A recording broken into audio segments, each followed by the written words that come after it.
que je sens que vous avez envie de faire du sport ce week-end à la marche nordique. Ça ne se pratique pas uniquement dans le Groenland. La preuve, Laurence Stolazza a pratiqué ça. Bon, c'est tout à fait un hasard au Pays Basque. Tu veux ou tu veux pas? Tu veux, c'est bien.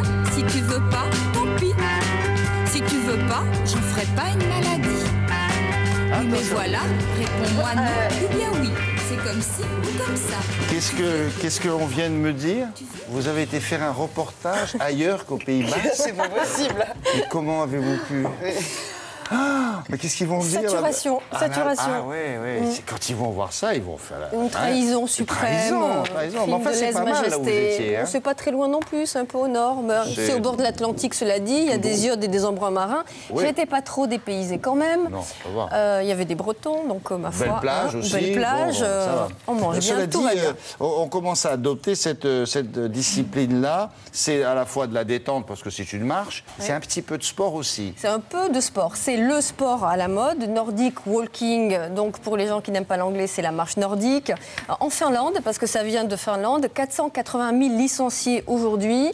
La marche nordique est ensuite apparue en Allemagne, puis chez nous, puisque le sport, c'est un sport à une fédération depuis 2000, qui forme des instructeurs, et aujourd'hui, 180 moniteurs sont aujourd'hui formés en France. Alors, principe très simple, pas onéreux du tout, des bâtons. Et on accentue le mouvement de marche vers l'avant, justement en propulsant le corps grâce aux bâtons. Résultat, c'est un effort musculaire et cardiovasculaire qui est beaucoup plus important que la marche ordinaire et donc une dépense énergétique plus importante. Bâton quoi? Vous allez voir, c'est comme des bâtons de ski.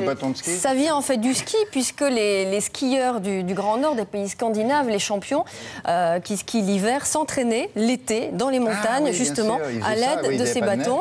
Voilà, et c'était une façon de revisualiser et de refaire leurs circuits, leurs mouvements, leurs gestes techniques, effectivement.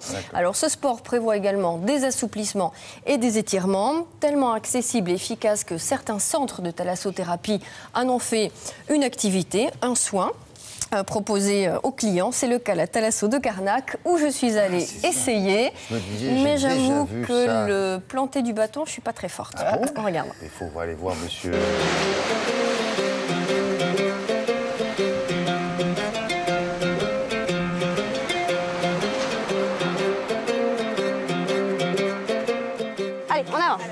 Les coudes en arrière, on serre les coudes. Allez, hop.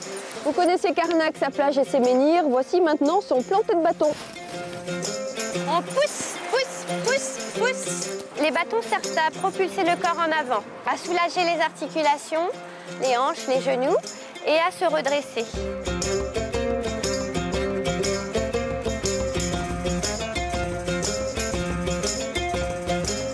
On serre les coudes et on pousse.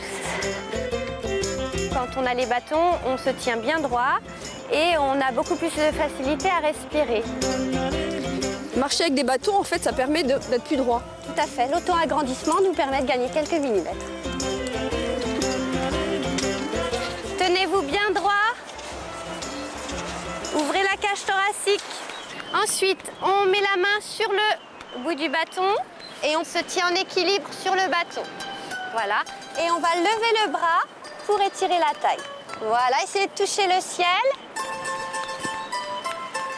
La marche nordique est beaucoup plus sportive que la marche normale. On travaille le haut du corps, en plus, on sollicite beaucoup plus de groupes musculaires. Je pousse. Entre la marche classique et la marche nordique, on brûle plus de calories. On en dépense 400 pour la marche nordique et 280 pour la marche normale.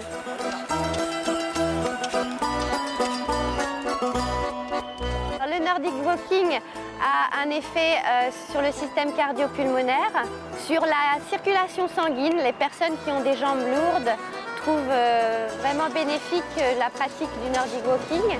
Ça a un effet aussi psychologique de se retrouver dans la nature, au grand air.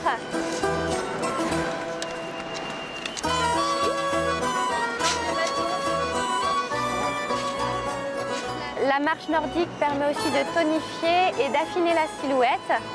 On travaille tous les muscles du corps. Jolie cette petite musique, c'est... Hein? C'est Yann Tiersen, hein. C'est totalement approprié, Yann Tiersen, en montagne. Dis donc, c'est beaucoup plus compliqué que ça, je le croyais, ça. Ça a l'air c'est beaucoup plus technique que ça a l'air, effectivement.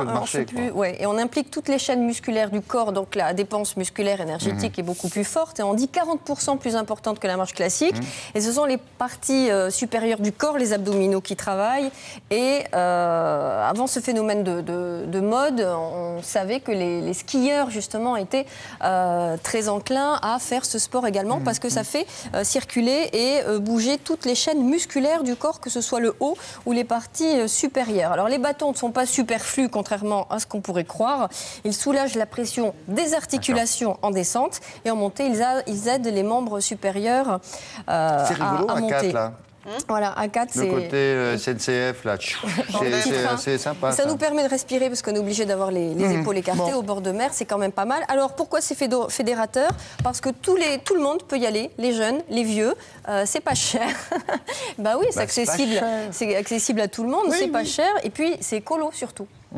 Si vous voulez en savoir un petit peu plus, quoique ce reportage est extrêmement complet, si vous voulez en savoir plus, vous avez un site. Sur notre site internet. Oui, mademoiselle Julia. Toutes les références, les adresses aussi. Qu'est-ce qu'elle dit, Julia? Alors, vous avez le site officiel finlandais qui s'appelle nordicwalking.fr, qui est traduit en français et qui, en fait, vous propose des entraînements personnalisés gratuits en ligne. Donc, vous donnez tout, âge, poids, passé sportif, et le site vous crée votre programme en quelques secondes. Donc, vous montre en image quoi faire et comment faire. Et après, vous pouvez passer à l'action sur la plage. On peut le faire en ville aussi. On peut le faire en ville avec des bouts. Vous le faites où vous voulez, dans votre champ, vous faites tout le tour du... Bien sûr. Sur les bâtons, il y a des bouts en caoutchouc. Vous pouvez y aller sur les pistes cyclables, en forêt, sur les sentiers de randonnée. T'as pas l'air un peu avec ton petit bout en caoutchouc dans la rue. Bonne chance. Mais ça va être mode. Oui, c'est sûr. C'est tendance, je suis désolée. C'est très tendance, les filles. Merci beaucoup. Votre voisine, Mlle Bautelot, était au cinéma. Elle a vu son Vincent Chéri et il est bien dans ce film.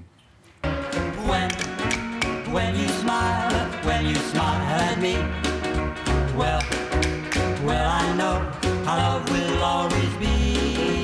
Il est très bien, le Vincent, c'est un rôle qui lui va bien. Mais on peut dire que c'est son rôle. Vous savez, il y a des acteurs qui tournent énormément. Vincent Lindon a quand même une filmographie imposante et de qualité. Ouais. Est-ce qu'on peut dire qu'il a eu son film? Il y a plein d'acteurs qui n'ont pas eu leur Ciao Pantin, leur truc, je sais pas. Non, je suis pas sûr. Il y en avait un, ma petite entreprise, ça lui allait comme un gant. Il y en avait un autre aussi, il avait des moustaches. Il y a eu la moustache aussi.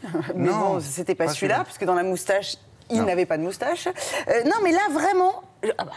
C'est pour moi le film le plus chargé émotionnellement qu'il ait jamais eu. D'ailleurs, il est très fier d'avoir tourné dans ce film. Ça s'appelle